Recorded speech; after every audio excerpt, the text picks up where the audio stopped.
This presentation outlines the screening methodology adapted by OnlineSTS.net, a service of Dynamarine. The concept developed by OnlineSTS.net team, with respect with the screening and risk assessment service, is addressed to stakeholders participating in an STS operation. The service is supported by OSIS, which is the Online STS Information System. OSIS is enriched through STS assessments that are submitted after the completion of each STS operation by masters of our clients. On the basis of the STS policy tuning performed by ship owners and their managers, the screening of involved stakeholders takes place through this proposed methodology. Incident investigation may also be supported with evidence collected from the STS operations. What is the necessity of the screening and risk assessment service? There are a few questions addressed towards implementation and development of standards of the proposed service. Is the screening process of participating vessels a statutory requirement? This is not a question that one would straightforward answer. The statutory requirement implemented by IMO MEPC 186/59 does not explicitly dictate the necessity of a screening process for stakeholders. However, it addresses further various policies and procedures that have to be developed by ship owners and/or ship operators towards safety. Therefore, the answer on this question could be both yes and no, depending on the policies adapted by each management company. The second question is related to whether the screening of the participating vessels is a part of due diligence process.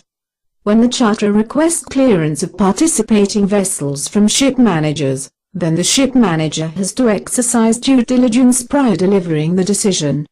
Therefore, the answer on this question is that the screening is part of the due diligence process. Is the screening process necessary towards protecting ship owners' liabilities?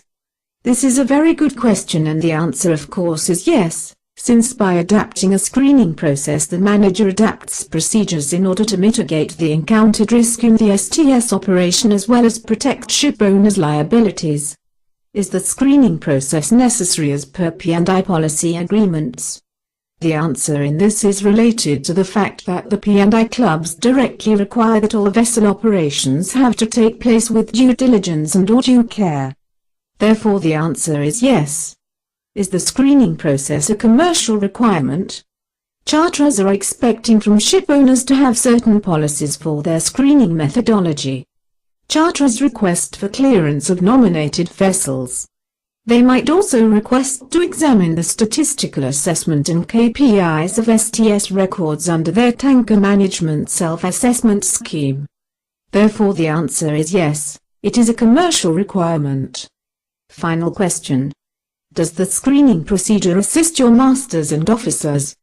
The answer is yes, of course it assists, because the STS operations is at master's final approval and/or at master's discretion. Therefore, the master needs to have objective tools in order to justify his decision when he agrees to participate in STS operations, and proper screening risk assessment procedure is a tool towards this operation.